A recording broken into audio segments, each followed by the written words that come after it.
Welcome to sunny St. Petersburg, Florida. I'm here to talk to you about the Frontier GoWild plan. Maybe it's been a little bit of a mystery to you how to make this thing work for you, whether it's a good value, whether you should be even involved in it. That's what we're going to talk about today. I'm going to try to simplify it and give you some tips and tricks I've learned from about 30 flights to make your life a heck of a lot easier.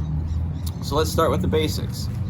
First thing is there are two offers for the plan. You've got the seasonal plan and the annual plan. The seasonal plan is offered right now on a promo price for $3.99.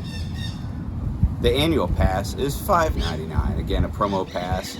That was the current pricing at the time of this filming. All of the trips, all of your itineraries must be booked online via the web. You can't use the app. The pricing schematic for the GoWild program isn't available in the app. One of the key things you have to remember with this program, all of your flights must be booked within 24 hours of your departure. If you're trying to leave in 2 weeks to go to a vacation to Aunt Susie's, it's not going to happen. You've got to be able to book that right the day before. For international flights, you are allowed, I believe, at the last check was about 7 business days before planning those itineraries, although I have not looked recently. I may have to check those facts, so don't hold me to that one. I haven't booked anything international with this flight. Everything I've done is domestic with this flight plan. So let's start with the insider tips, how to make this work for you. One of the key things is you've got to be flexible.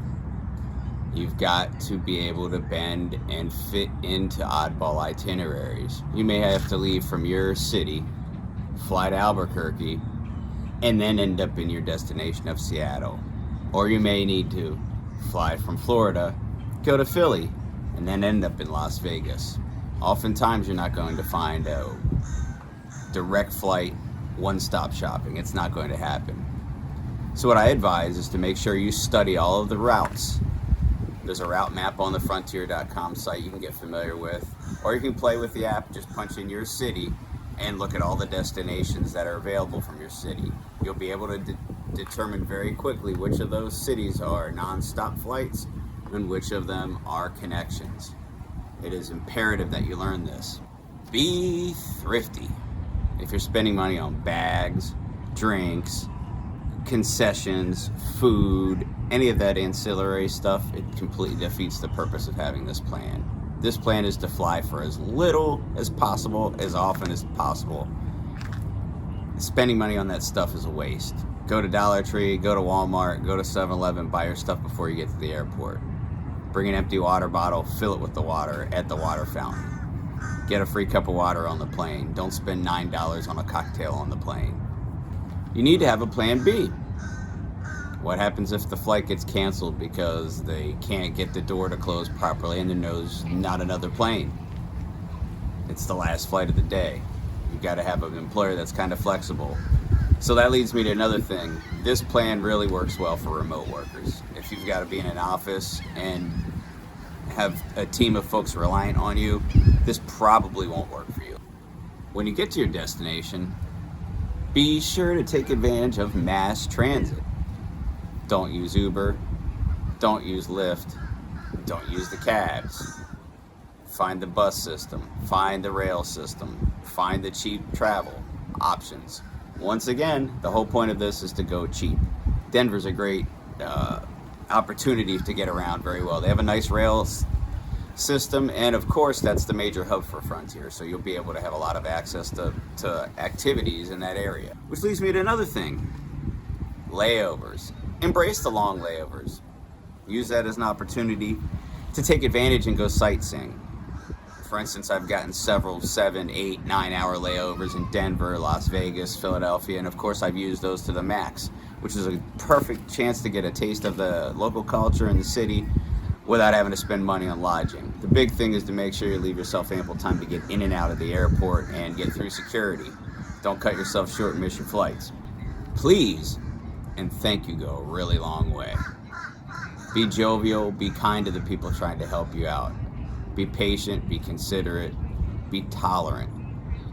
If you're going to be a Karen, a Keith, raise hell, and be ultra demanding, this isn't the plan for you. When it comes to check-in, don't be the first person to check in. Don't be the last person either, but wait. If you check in first, your opportunity to get a decent seat is going to be nil, because the system is going to give you a middle seat, because that is the least valued seat on the plane. So remember that. Wait to check in. You can find on Amazon backpacks that match the personal item specifications. My lovely lady had bought me one to make sure I could be compliant.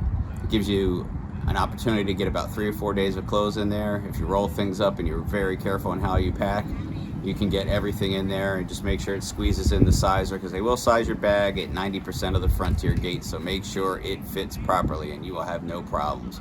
Don't experiment with bags that don't measure up, and don't overstuff your bags with garbage that you can buy at your destination. Travel simply, travel light, and it'll work for you. This next one goes to all travelers.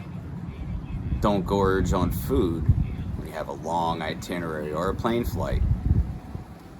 Nothing spells disaster for your fellow flyers if you're gassy and you decide to fumigate the plane, or you have to go and you end up destroying the bathroom, or you just end up in misery of cramps because you can't go in the plane. Eat at your destination. Your belly will thank you.